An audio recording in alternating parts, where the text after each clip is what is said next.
2, 3, start. The first respondent resisted the suit, contending that the appellant had purchased the suit property during the pendency of her suit for partition, and that being a purchaser pendent light, the sale in his favor was hit by the doctrine of lease pendens, and therefore he could not claim any right in the suit property. She asserted that the suit property was not the self acquired property of the second respondent, and that the suit property was purchased by her father in the name of the second respondent. She denied that there was any collusion between her and the second respondent.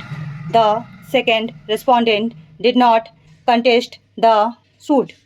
The trial court, by judgment dated 6 July 2005, dismissed the appellant's suit.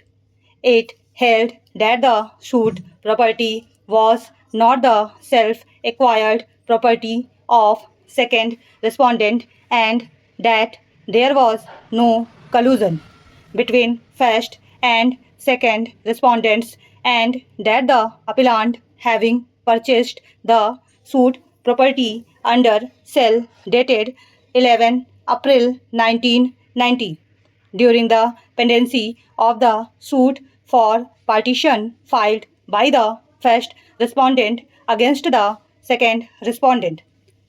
The sale in his favor was hit by the doctrine of lease pendens, and therefore the appellant did not get any title to the suit property, and he was not entitled to the relief of declaration and injunction sought by him.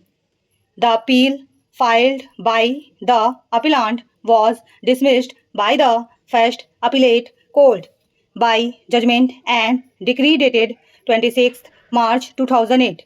The second appeal filed by the appellant was dismissed by the High Court by the impugned judgment dated 1 September 2009 by holding that appellant was a pendent light purchaser, attracting the doctrine of lease pendants under Section 52 of Transfer of Property Act 1882, and therefore the courts below were justified in ignoring the purchase by appellant.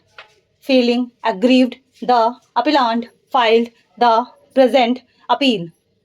The partition suit was decreed holding that the first respondent was entitled to half share in the properties which were the subject matter of partition suit, including the suit property.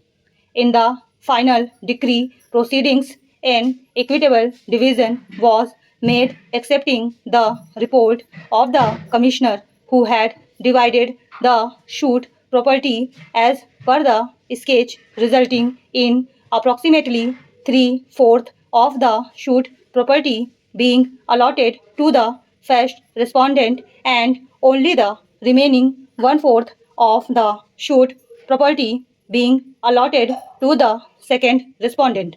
The contention of the appellant that the partition suit by the first respondent against the second respondent was collusive, and that the suit property was the self-acquired property of the second respondent, and the first respondent did not have a share therein, have been concurrently negatived.